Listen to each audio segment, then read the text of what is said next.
Aí eles perguntam: escuta, conta aqui para a gente, explica para nós. E Jesus explicou. Conquanto a continuidade, a observação que a gente faça do resto da vida desses discípulos e de outros, nos mostre que eles não chegaram a aprender isso completamente, que no futuro eles ainda cometeram alguns equívocos, algumas precipitações, apesar de que Jesus disse o seguinte, quando eles perguntaram: o que é isso? Explica-nos essa parábola do joio do campo. Vejam que eles ficaram tão impressionados que eles não disseram a parábola do joio e do trigo. A fixação deles era no joio. Essa é uma obsessão de crente. É só olhar o mal. Só ter olhos para o joio, para o perverso, para o engano, para o suposto herético, para o que cometeu os equívocos inaceitáveis, do meu ponto de vista. E assim, aqui, a própria parábola já revela que eles estão preocupados com o joio. E alguns deles, ao se preocuparem com o joio, não estão nem olhando para eles próprios, mas estão olhando para fora. Quem será joio aqui? É a mesma coisa que aconteceu quando Jesus disse: um de vós me trairá, um de vós é diabo. Aí eles ficaram olhando, alguns diziam: porventura sou eu, Senhor? Botando a mão no peito, mas olhando para os outros em volta. Porventura sou eu, Senhor? Raramente o cara olha para si, até quando na piedade ele diz: porventura sou eu? É uma pergunta que não se existencializa na direção do próprio interior. Ela se existencializa na presunção de julgar o outro. Ninguém aqui pergunta: porventura algum de nós é joio? Não, Senhor, explica-nos a parábola do joio, porque a gente não quer dar mole. Quer entender quem é joio. Explica-nos. Aí Jesus respondeu e disse: o que semeia a boa semente é o Filho do Homem. E como Filho do Homem, ele está descrevendo ele, historicamente, como grande semeador, e também está definindo aquela que seria a distribuição, a semeadura do Evangelho, que eu faço aqui todo dia em nome dele, em nome da sementeira que ele me concedeu de material original, segundo o Evangelho, é a palavra da vida, para semear no mundo. Mas ele é o semeador mor. E ele diz: o que semeia a boa semente, o Evangelho, a boa nova, a boa natureza regeneradora, sou eu, o Filho do Homem. O campo é o mundo. A boa semente é o resultado do Evangelho no coração humano. Você semeia essa palavra e essa palavra produz os filhos do rei, que são aqueles que oferecem o chão do ser para frutificarem nas boas obras, as quais Deus preparou de antemão para que nós, nelas, fôssemos frutuosos. São os filhos do rei, que nascem dessa semente do Evangelho, semeada pelo Filho do Homem. O joio são os filhos do maligno, são os filhos da maldade, da perversidade, da mentira, do engano, da disfarçatez, da hipocrisia, do faz de conta.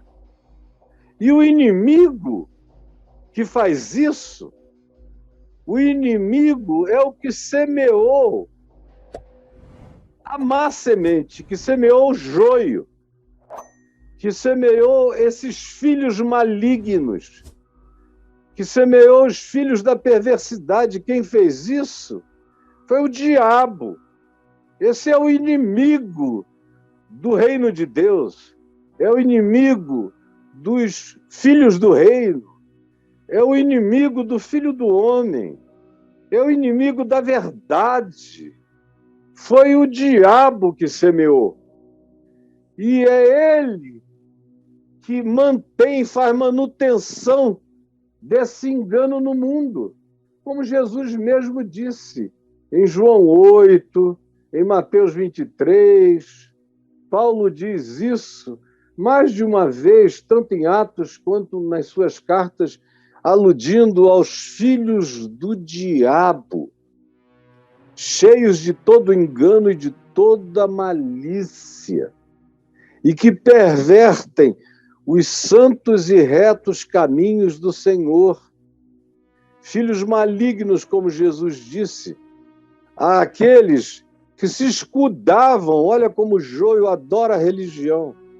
Em João 8, o joio se escudava atrás de Abraão, dos patriarcas, da religião, da lei de Moisés, da Torá, das doutrinas, das confissões verbais, dos juízos morais. E Jesus olhou para ele, leia João 8, leia todo o capítulo, e veja como eles vão evoluindo. Começa-se dizendo que alguns deles creram. Aí Jesus diz, olha, se vocês creram mesmo, então vocês vão experimentar, conhecer experiencialmente a verdade, e a verdade vai libertar vocês. Bastou falar em conhecer a verdade no íntimo, que eles surtam. E dizem o quê? Você está nos chamando de escravos?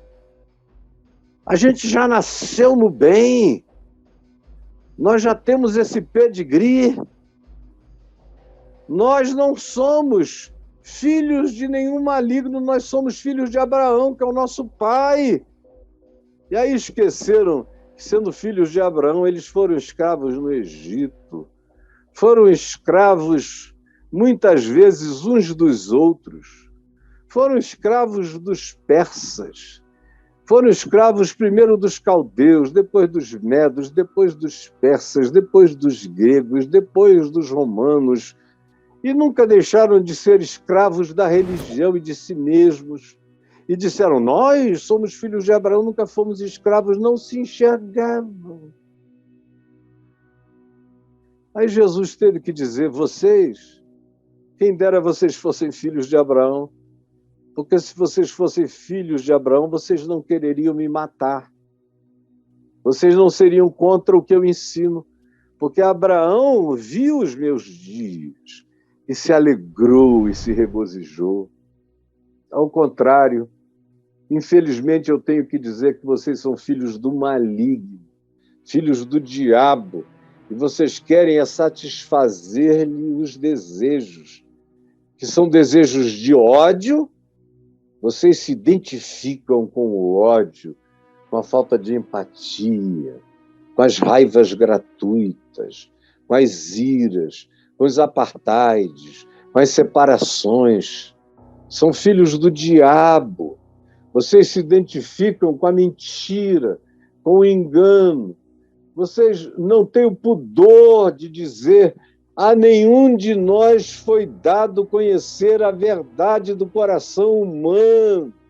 Os segredos do coração, só Deus revela. Deixa, por mais impressionado que eu esteja com o que os meus olhos veem, deixa eu esperar. Deixa eu ver o que o futuro traz.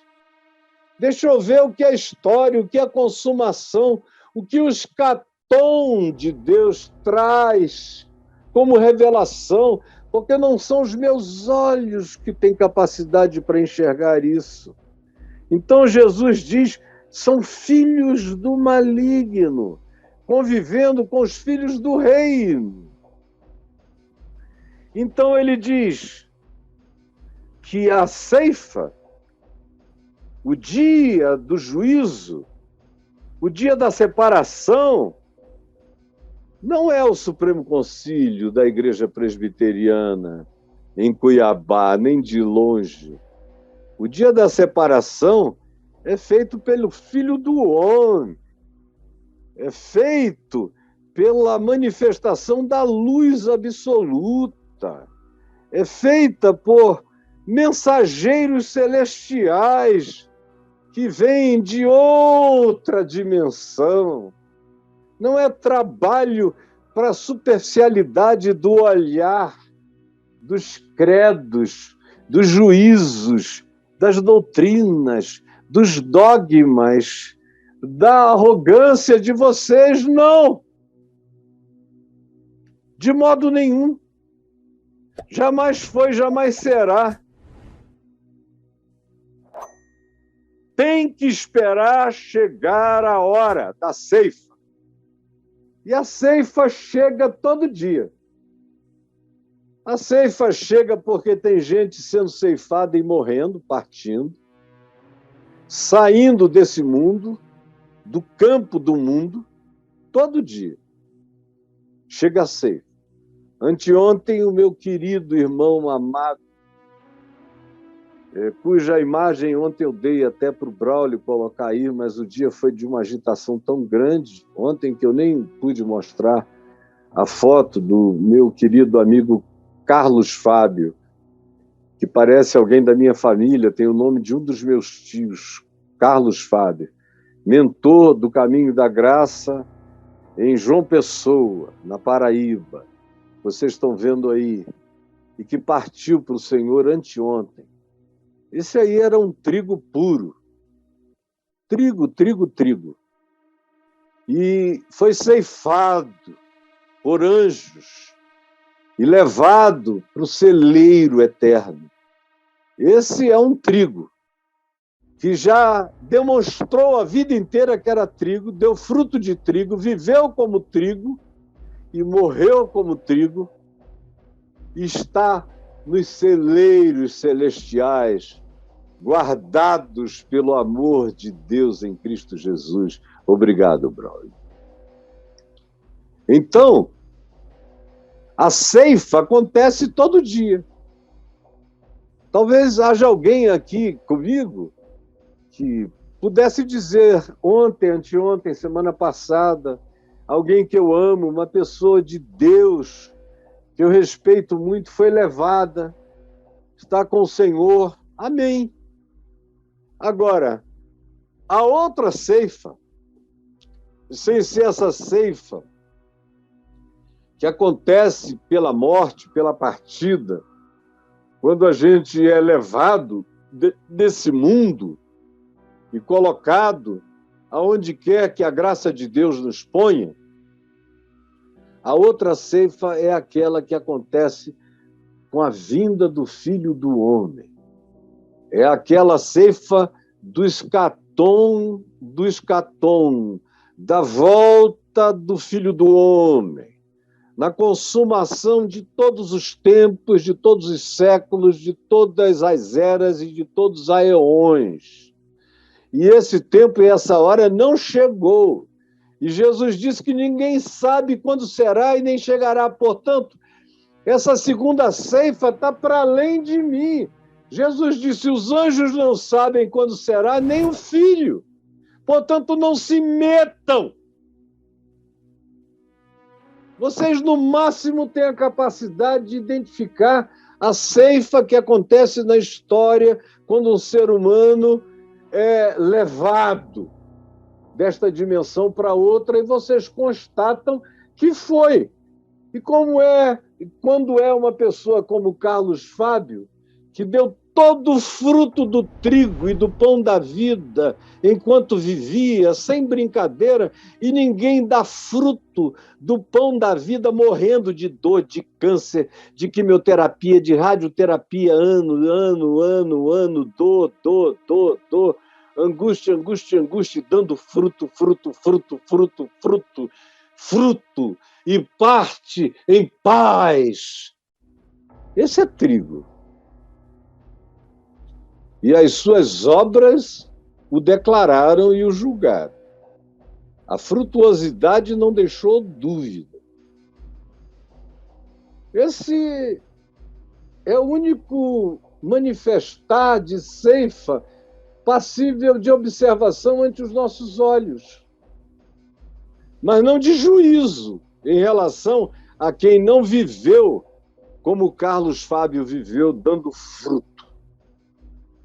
Quando é alguém que viveu sem dar o fruto, eu silencio. Eu silencio. Eu não caio na tentação de dizer, pela vida que viveu, deve estar no fogo, sendo queimado. Eu não. Deus me livre. Eu não tenho olhar escatológico para avaliar a existencialidade de ninguém e muito menos a projeção escatológica de ninguém. Eu celebro o trigo que deu fruto e partiu, mas eu não julgo o joio, porque eu nunca sei o que vai acontecer e sou proibido por Jesus em relação a esse juízo eu vir a exercer. Então Jesus diz, a ceifa é a consumação dos tempos e os ceifeiros não são apóstolos, não são pastores, não são presbíteros, os ceifeiros são os anjos de Deus. Vocês estão fora dessa.